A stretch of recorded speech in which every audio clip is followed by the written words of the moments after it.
बिस्मिल्लाहिर्रहमानिर्रहीम अस्सलातु वस्सलामु अलैका या सय्यदी या रसूलल्लाह व अला आलिका व अस्हाबिका या नूरल्लाह अल्लाहुम्मा सल्ली अला मुहम्मदिन कमा तुहिब्बु व तर्ज़ा लहू। एक बहन है, उन्होंने मैसेज किया और ये इंडिया से हैं और ये बताते हैं कि 15 दिन पहले मेरी मदर की तबीयत बहुत ज़्यादा ख़राब हो गई थी और जो इस वक्त वायरल इन्फेक्शन चल रहा था उनके साथ वो मसला हो गया और हम डॉक्टर के पास लेकर गए। उनको डॉक्टर को दिखाया तो डॉक्टर कहने लगे कि वायरस जो है इनकी बॉडी में बहुत ज़्यादा फैल चुका है और यहाँ इनका सही ट्रीटमेंट नहीं होगा और उन्होंने किसी दूसरी सिटी में या दूसरी जगह इनको ले जाने के लिए कहा, रेफ़र कर दिया कि आप इन्हें वहाँ ले जाएं, यहाँ इनका ट्रीटमेंट नहीं होगा। कहती हैं कि फिर उस दिन से मैंने दुरूद शरीफ पढ़ना शुरू किया और आपकी वीडियोज़ को फॉलो करके हुए 5 या 6 दिन हुए थे कि मैं बहुत ज़्यादा दुरूद शरीफ पढ़ रही थी और दुरूद शरीफ पढ़ के अपनी अम्मी की हेल्थ के लिए दुआ भी कर रही थी और मेरी मामा भी जो थी वो दुरूद शरीफ बहुत ज़्यादा पढ़ रही थी। तो कहती हैं कि उसके बाद ये हुआ कि मेरी मामा को जहाँ पे शिफ्ट करने के लिए कहा जा रहा था वहाँ इस सिलसिले में हम लेकर गए और वहाँ भेजा भी गया, लेकिन उनकी तबीयत ठीक नहीं हुई, बल्कि वहाँ जाकर भी उनकी कंडीशन बहुत क्रिटिकल हो गई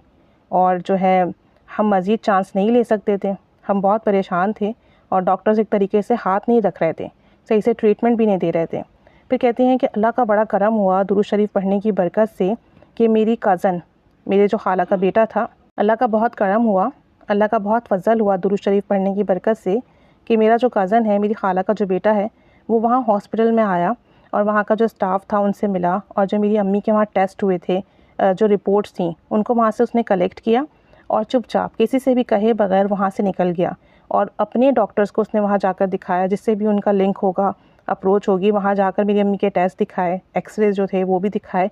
तो जब डॉक्टर ने तमाम चीज़ें एग्ज़ामिन की तो डॉक्टर ने कहा कि आप जल्द अज़ जल्द इन पेशेंट को यहाँ लेकर आइए, क्योंकि यहाँ इनका बेहतर ट्रीटमेंट हो सकता है। माइट पॉसिबल जिस जगह इस वक्त वो हैं, अगर उनको सही ट्रीटमेंट ना दिया जाए तो उनकी कंडीशन ख़राब हो सकती है और शायद कि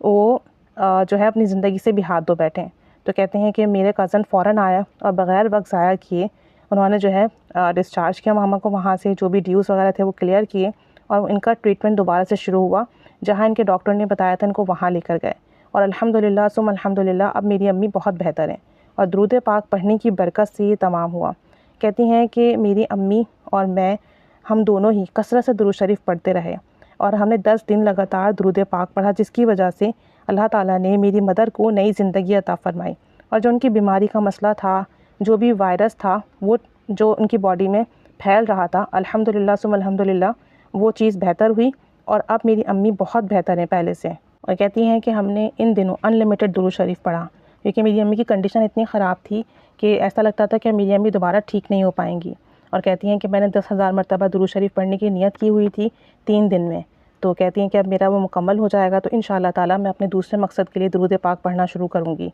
और दुरूद पाक की कसरत से विर्द करती हैं और कोई मसला होता है तो दुरूद पाक की मन्नत मान लेती हैं और फिर उसके बाद दुरूद शरीफ कसरत से विर्द करती हैं, अल्लाह से दुआ करती हैं। तो कहती हैं कि एक तरीके से हमें, मेरी वालदा को दुरूद पाक पढ़ने की बरकत से नई ज़िंदगी मिली, वरना मेरी मदर की कंडीशन ऐसी थी कि शायद अब ये मज़ीद हमारे साथ नहीं रहेंगी। और जो कुछ भी हुआ अल्हम्दुलिल्लाह सुम्मा अल्हम्दुलिल्लाह दुरूद की बरकत से हुआ। अल्लाह ताला इन्हें मज़ीद बरकत अता फ़रमाए और इन्हें जो है इन्हें दुरूद पाक पढ़ने की तौफ़ीक अता फ़रमाए और तमाम मसले हल फ़रमाए और इनकी वालदा को भी दराज़ी उम्र सेहतियाबी बिल खैर नसीब फ़रमाए। अल्लाह करीम हम सब पर भी रहमत की निगाह फ़रमाए और हमें भी कसरत से दुरूद शरीफ पढ़ने वाला बनाए। आमीन बजाहिन नबिल आमीन सल्लल्लाहु अला मुहम्मद सल्लल्लाहु अलैहि वालिहि वसल्लम। अल्लाहुम्मा सल्ली अला मुहम्मदिन कमा तुहिब्बु व तर्ज़ा लहू।